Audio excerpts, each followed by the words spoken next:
नमस्कार विद्यार्थियों। आज हम बीए पाठ तृतीय के द्वितीय प्रश्न पत्र विश्व का इतिहास का अध्ययन करेंगे।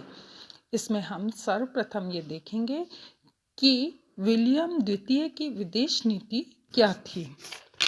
विद्यार्थियों, सन 1890 में बिस्मार्क के पतन के पश्चात विदेशी क्षेत्र में बिस्मार्क व्यवस्था का विनाश हो गया और उसके स्थान पर विलियम द्वितीय के विश्व राजनीति का युग प्रारंभ हुआ। विलियम द्वितीय जर्मनी को केवल यूरोप ही नहीं बल्कि पूरे विश्व की राजनीति का केंद्र बनाना चाहता था।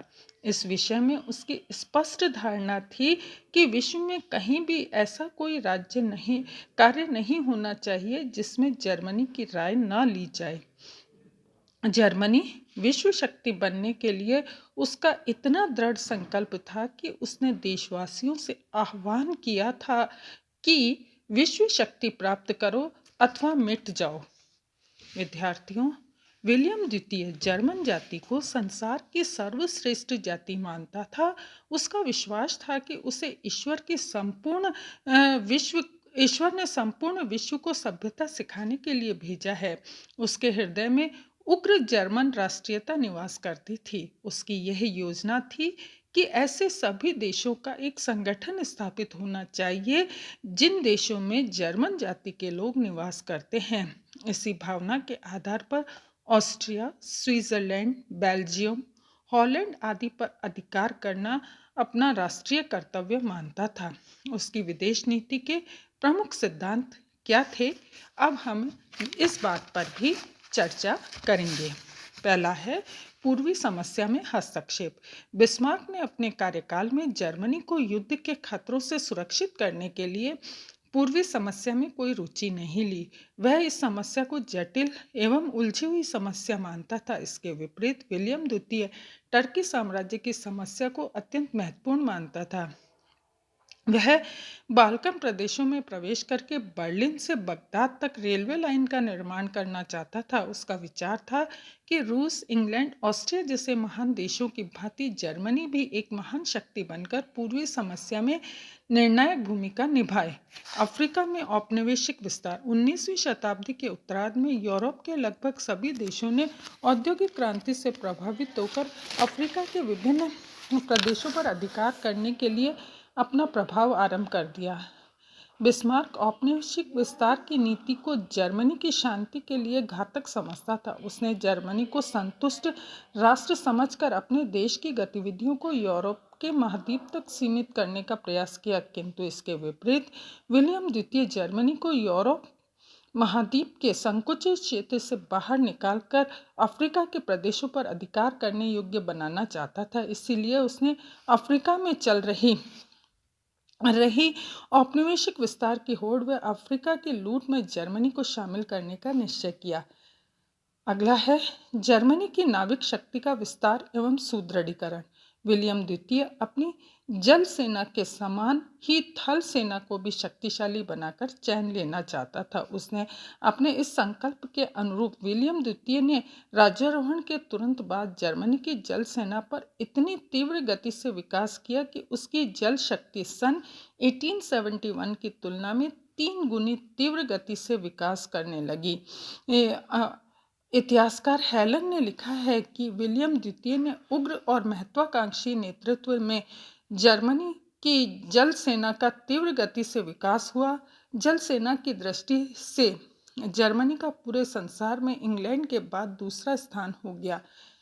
विद्यार्थियों, इस प्रकार विलियम द्वितीय विदेश नीति के सिद्धांतों के फलस्वरूप बिस्मार्क के कार्य का अंत हो गया। बिस्मार्क का उद्देश्य जर्मनी की गतिविधियों को यूरोपीय महाद्वीप तक सीमित रखना था, किंतु विलियम द्वितीय ने जर्मनी को विश्व राजनीति का केंद्र बनाया। बिस्मार्क इंग्लैंड के साथ अच्छे संबंध बनाना चाहता था।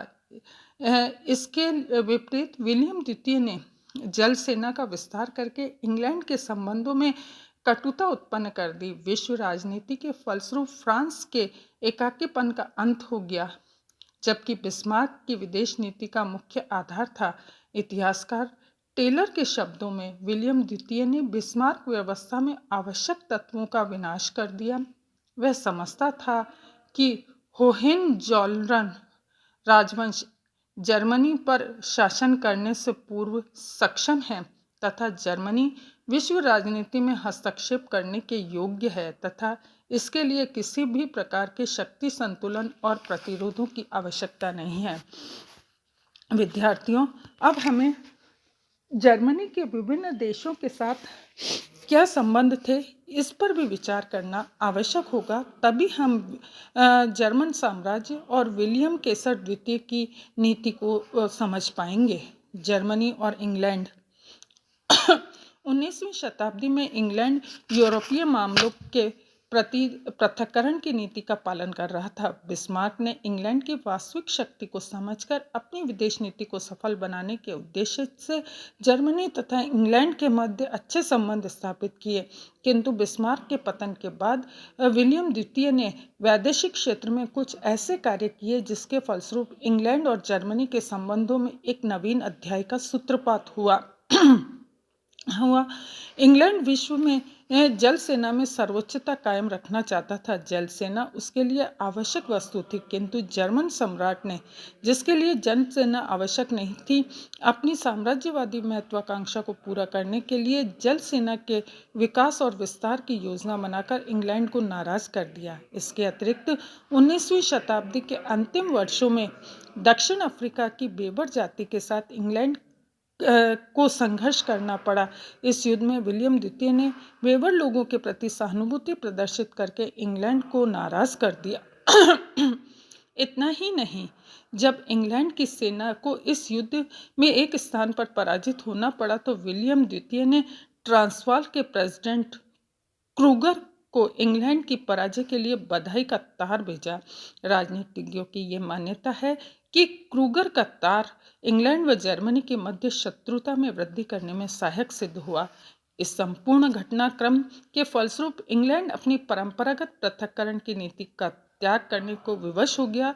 उसने 1902 में जापान के साथ संधि करके गुटबंदी की नीति प्रारंभ की, जो प्रथम विश्व युद्ध प्रारंभ होने तक अनवरत रूप से जारी रही। यह संपूर्ण परिवर्तन जर्मनी की विदेश नीति के परिणाम स्वरूप हुआ। विद्यार्थियों, अब हम देखेंगे जर्मनी और टर्की के मध्य क्या संबंध था। विलियम द्वितीय ने अपने निजी स्वार्थों के कारण टर्की के आंतरिक मामलों में अधिक रुचि दिखाई। वह अपनी व्यापारिक सुविधाओं के लिए बर्लिन से बगदाद तक रेलवे लाइन का निर्माण करना चाहता था, किंतु टर्की की अनुमति के बिना यह संभव नहीं था। अतः उसने टर्की से घनिष्ठता स्थापित की।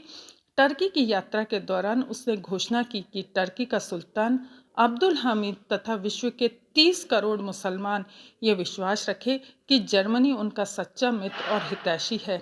सन 1902 में टर्की ने उक्त रेलवे लाइन के निर्माण की अनुमति प्रदान की। इस घटना से इंग्लैंड व जर्मनी के संबंधों पर प्रतिकूल प्रभाव पड़ा। वास्तव में टर्की के प्रति विलियम द्वितीय की नीति मूर्खतापूर्ण थी, क्योंकि उसने इंग्लैंड जैसे शक्तिशाली देश को छोड़कर टर्की जैसे छोटे से देश को अपना मित्र बना लिया था। विद्यार्थियों, अब हम जर्मनी और रूस के संबंधों पर भी प्रकाश डालेंगे। बिस्मार्क ने अपनी विदेश नीति में रूस को सबसे अधिक महत्व दिया। इसके विपरीत विलियम द्वितीय ने ऑस्ट्रिया के साथ घनिष्ठता स्थापित की। विलियम द्वितीय की उपेक्षापूर्ण नीति के कारण 1890 के बाद जर्मनी और रूस के संबंध बिगड़ने लगे। बिस्मार्क के समय में रूस के साथ संपन्न की गए सभी राजनीतिक संधियां समाप्त हो गई। फलस्वरूप रूस धीरे धीरे फ्रांस के निकट आता गया। सन 1894 में रूस और फ्रांस के मध्य द्विवर्गीय संधि हुई। इस संधि के फलस्वरूप फ्रांस के एकाकीपन का अंत हो गया। इस दृष्टि से उसे युगांतरकारी संधि कहा जाता है। विद्यार्थियों, राजनीतिज्ञों ने इस संधि को विलियम द्वितीय की कूटनीतिक पराजय स्वीकार किया है। स्वयं विलियम द्वितीय भी इस संधि का समाचार सुनकर आश्चर्य में पड़ गया तथा रूस को उसने तुरंत संदेश भेजा कि यद्यपि इस संधि से मुझे कोई आश्चर्य नहीं है, किंतु यह दुख है कि आपने फ्रांस की प्रजातांत्रिक सरकार से समझौता करके राजतंत्रीय शक्तियों को आघात पहुंचाया है। फिर भी मेरा परामर्श है कि आप इस शैतान को काबू में रखें। विद्यार्थियों, अब हम देखेंगे जर्मनी और फ्रांस दोनों शक्तिशाली देश हैं और इन दोनों के संबंध कैसे थे। सेडान के युद्ध की पराजय और फ्रैंकफर्ट संधि से फ्रांस और जर्मनी में शत्रुता थी। सन 1890 के बाद विलियम द्वितीय की विश्व राजनीति के फलस्वरूप फ्रांस का एकाकीपन समाप्त हो गया। उसे सन 1894 में रूस तथा सन 1904 में इंग्लैंड जैसे शक्तिशाली देश की मित्रता का लाभ प्राप्त हुआ। सन 1907 में रूस, इंग्लैंड और फ्रांस तीनों देशों ने मिलकर जर्मनी, ऑस्ट्रिया और इटली के विरुद्ध एक शक्तिशाली संघ की स्थापना की। इसी संघ की सहायता से फ्रांस को सन 1911 में मोरक्को समस्या का समाधान करने में सफलता मिली और जर्मनी बुरी तरह से असफल हो गया। अंत में निष्कर्ष रूप से विद्यार्थियों इस प्रकार कहा जा सकता है कि विलियम द्वितीय की विदेश नीति यूरोप महाद्वीप में शांति के लिए घातक सिद्ध हुई। पूर्वी समस्या, अफ्रीका की लूट, जल सेना में विस्तार के संबंध में जर्मन सम्राटों की महत्वाकांक्षा ने रूस, इंग्लैंड और फ्रांस आदि देशों के हितों पर प्रतिकूल प्रभाव डाला। इसी नीति के फलस्वरूप विभिन्न देशों में राजनीतिक गुटबंदी का विकास हुआ, जिसके कारण संपूर्ण यूरोप महाद्वीप में दो सैनिक शिविरों में विभाजित हो गया। दुर्भाग्यवश इसी अवधि में ऑस्ट्रिया और सर्बिया के मध्य शत्रुता दिन प्रतिदिन बढ़ती गई। सन 1914 में ऑस्ट्रिया के राजकुमार की हत्या बोस्निया के राजधानी सैराजेवो में कर दी। ऑस्ट्रिया ने इस हत्या का आरोप सर्बिया पर लगाया और उसके विरुद्ध युद्ध की घोषणा कर दी। इस युद्ध को दो देशों तक सीमित रखा जा सकता था, किंतु जर्मन सम्राट ने ऑस्ट्रिया का पक्ष लेकर स्थिति को बिगाड़ दिया और इस युद्ध ने विश्वकारी स्वरूप ग्रहण कर लिया। इसीलिए विलियम द्वितीय की विश्व राजनीति को प्रथम विश्व युद्ध के लिए उत्तरदायी ठहराया जाता है। इति नमस्कार।